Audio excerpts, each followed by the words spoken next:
Hello students, you are most welcome to the new video of biology, and today we are going to discuss about the types of budding. Okay, as you can see from your screen, we are going to discuss about the types of budding. Today children, we will discuss about the two types of budding, that is exogenous budding and endogenous budding. So let us mention about them. The very first one is exogenous budding. Okay, exogenous budding. So we will discuss what is this type of budding. See, as the name itself is suggesting, exogenous budding means the budding which is present, or the budding which can be seen externally on the body surface of a living organism. So what we can say, that in this type of, let us mention first of all, that in this type of budding method,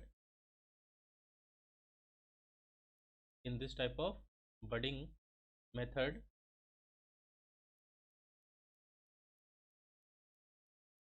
the bud can be seen, or bud grows externally on the surface of the living organism's body. So in this type of budding method, the bud can be seen externally on the living organism's body. Okay, on the living organism's body. Okay,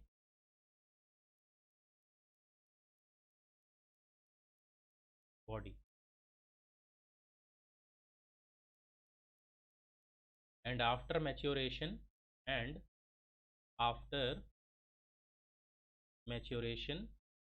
in when the bud gets mature, this bud detaches this bud detaches from the parent body from the parent body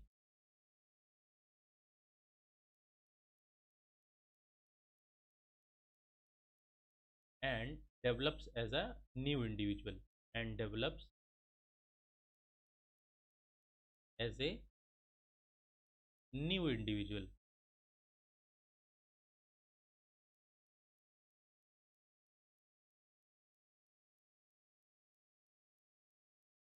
Okay, so what is happening, that whatever the living organisms, such as, let us take the example of a hydra. So for example, suppose a hydra is there. So this is the hydra. These are the tentacles of hydra. So in this hydra, what will happen, a bud will start to grow. Okay, in this hydra, a bud will start to grow. So after some time, this bud will develop more, it will grow more, or it will enlarge more. And what will happen, later on, the bud will try to grow furthermore, and it will get the, you can say, constriction. Okay, that this bird will get the constriction, and this bird will detach. When this bird will detach, it will emerge out as a new individual. So we can see here that this is hydra. Okay, this is hydra, and in this hydra, you can see this bud is developing. You can say developing bud.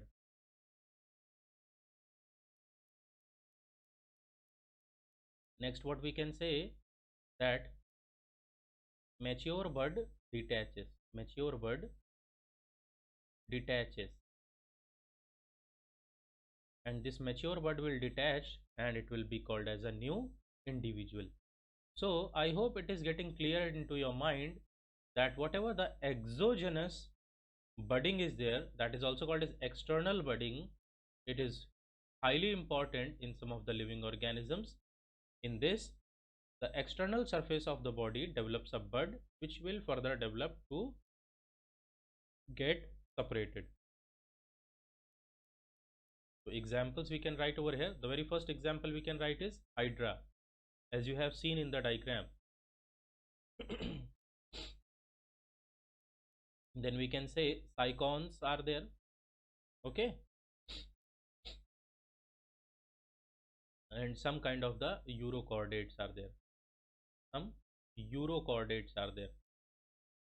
See, you don't need to forget the last year's concept, class 11th concept, because from those concepts only these keywords you will be able to recall and remember. Now the next type of budding we can talk about is endogenous budding. Okay, endogenous budding. So children, whatever this endogenous budding is there, what is happening, that this is present in the sponges. Okay, the sponges, you know that whatever the spongilla or these type of living organisms are there, they are called as sponges. And in the sponges, suppose this is a sponge which grows in the water. So spongilla is a freshwater sponge. Okay, they grow like this, and whatever its inner wall is there, whatever this inner wall is there, in the inner wall budding occurs. Okay, in the inner wall, in this inner wall, the buds they grow.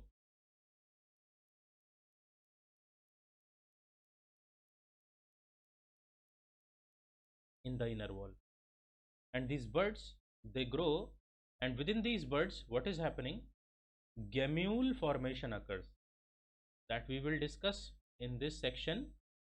Now what is happening, first you should know, in fresh water,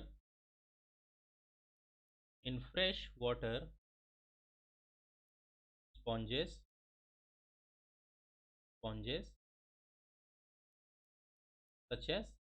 such as spongilla,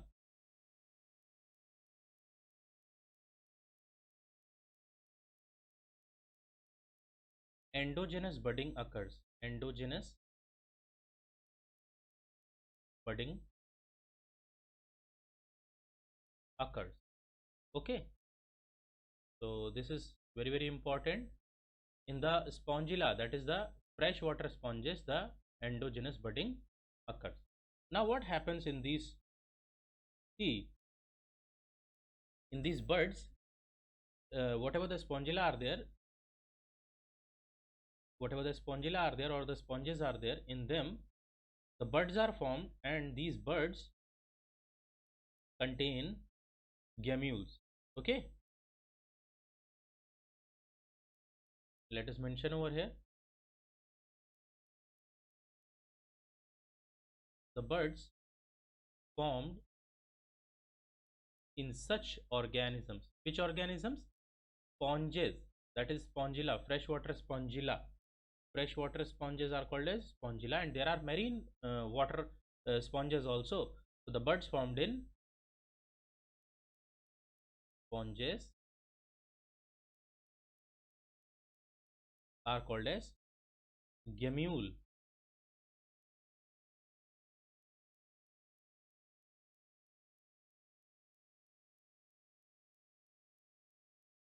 Okay, they are called as gamule. And what is the structure of gamule, that let us understand in a more detailed way. So let me change the color of this. If you draw the gamule, it is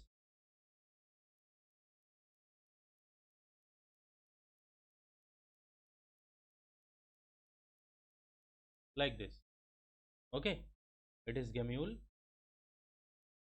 and this gamule is having this outer membrane, and One more structure will be there. Let me draw it over here.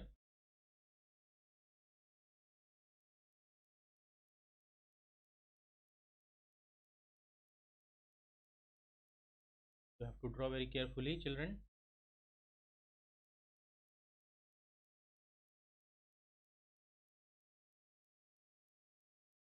Okay. Then within this structure, actually, this is the membrane, you can say. This is the membrane. This is the membrane. This full structure is present over here. Here, these. Okay, on the walls of the sponges, internal walls of the sponges. Now, these contain some cells. Inside, these contain some cells, like this.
These contain cells, and here some structures are there. These type of structures are there. These are called as spicules.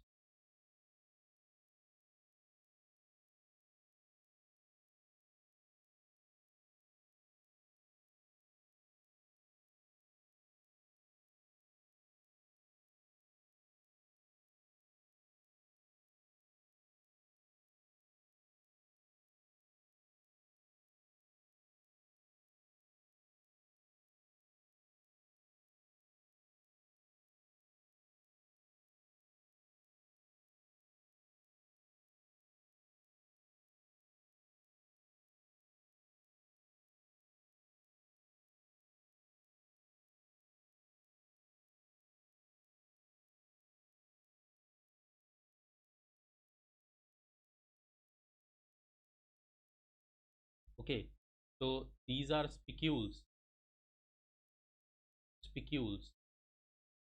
and these are the cells which are called as, you can say, archaeocytes. Archeo.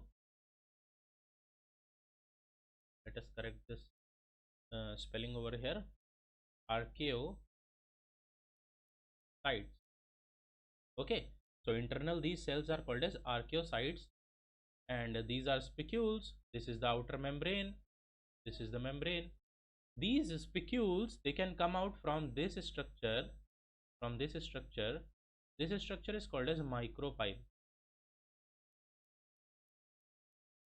Okay, so this bud-like structure, this full bud-like structure develops at the walls of the sponges, and in them these archaeocyte cells, they are released from this micropyle, and these archaeocytes, they will develop into a new living organisms.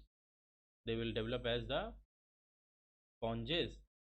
How they will develop as the sponges? When they will, you see here one thing, that these structures, these sponges, they are attached to some substratum. They are attached to some substratum or substrata. When they are attached to substrata, they derive nutrients from that and they grow. So same way, these archaeocyte cells, they will come out from this micropyle.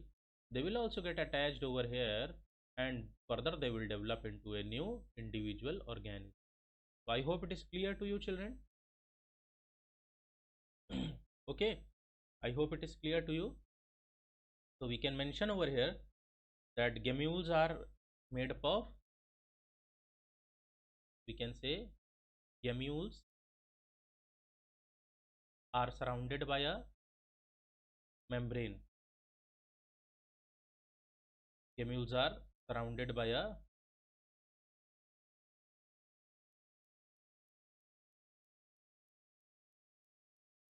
gamules are surrounded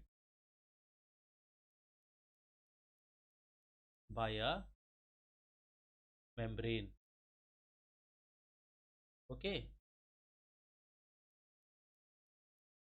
which protects the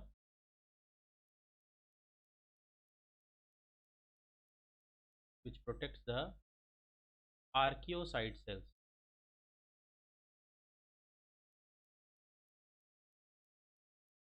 Okay, which protects the archaeocytes. We should simply write archaeocytes. Okay, then during favorable situations,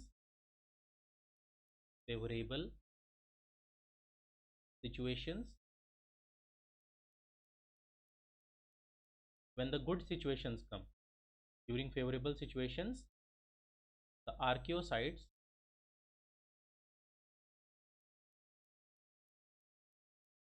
move out from the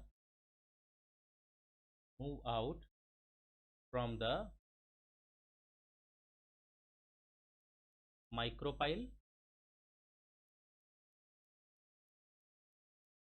and what they do, and develop into new individuals and develop into new individuals.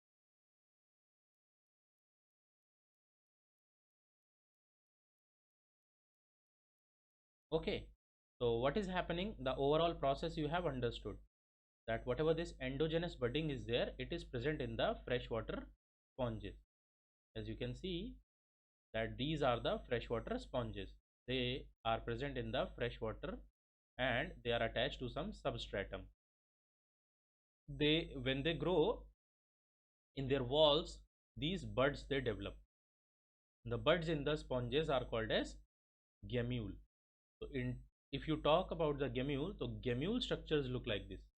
These gamules, they look like, and gamule is made up of a membrane, some spicules, and the archaeocyte cells.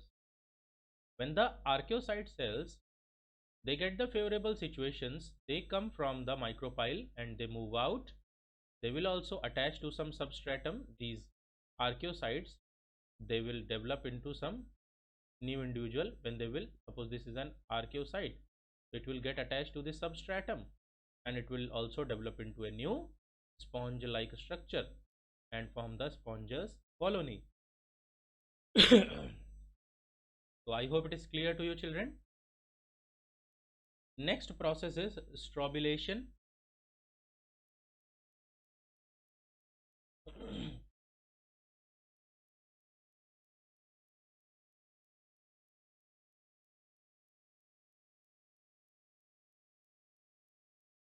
So what happens exactly in strobilation, that whatever the living organisms,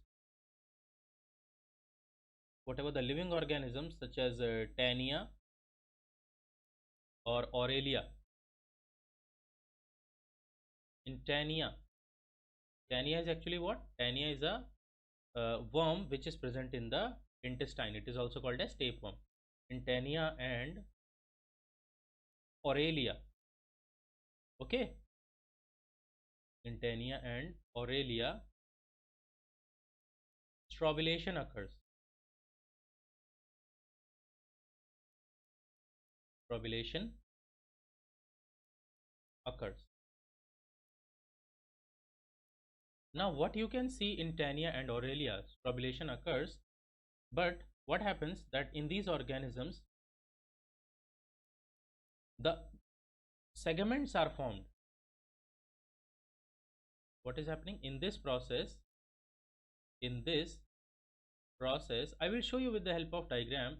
In this process, the segments, the repeated segments, actually you can say, the repeated segments can be formed. Segments are formed. Okay, So these repeated segments which are formed in this process, the repeated segments are formed by budding process actually. This is also one type of a budding. So budding leads to the formation of repeated segments in the body of the Aurelia or the Tania. Now the segmented body will be called as strobila. Okay. For example, we see here the new segments formed, the new segments formed are called as,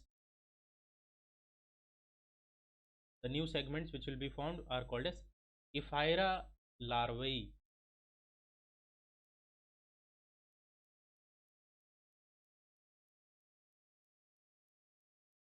Okay, they will be called as Ephyra larvae.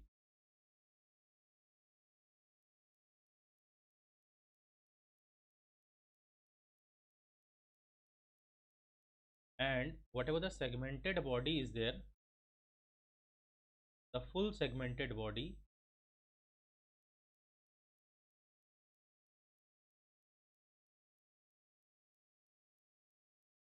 is called as, you can say, strobila.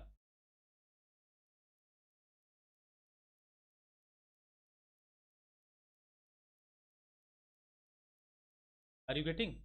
The full segmented body is called as strobila. Now after some time what happens? Euphyra or Euphyrae, we can say. Euphyrae, they detach from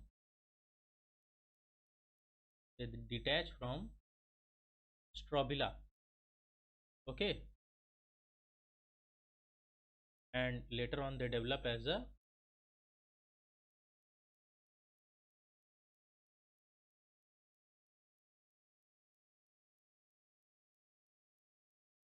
and later they develop as a new individual.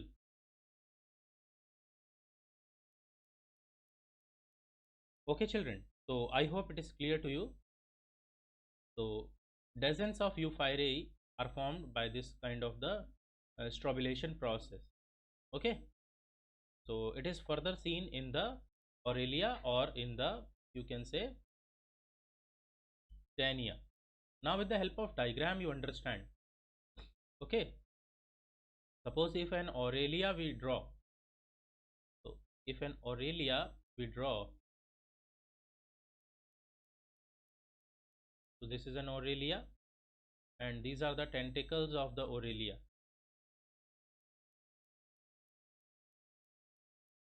This also occurs in the some type of the jellyfishes. Okay, now you know strobilas will be found. Okay, like these kind of the segments will be found. Actually what is happening, that this is getting strobilation. Now next what will happen, that these strobila, they will undergo budding. These portions, as you can see, let me mark it with some other color. These portions these will further develop into some Euphyra. Okay, Euphyra. So now what happens, that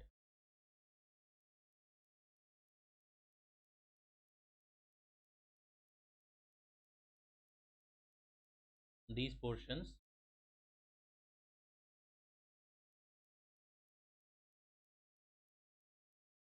it starts getting strobulation.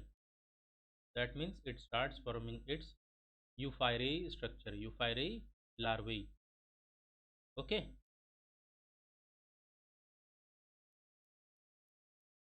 these are still the tentacles.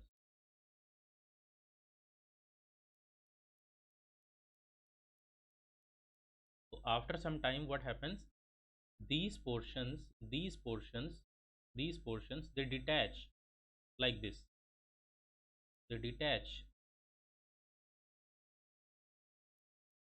Okay, they keep on detaching, and what happens, they will develop into further new structure like this. Okay, so this you can understand. This is what strobila, this is strobila formation. And in this what had happened, these are, you can say, euphirae, here y will be also coming, euphirae. And these are what, these are, just a minute children,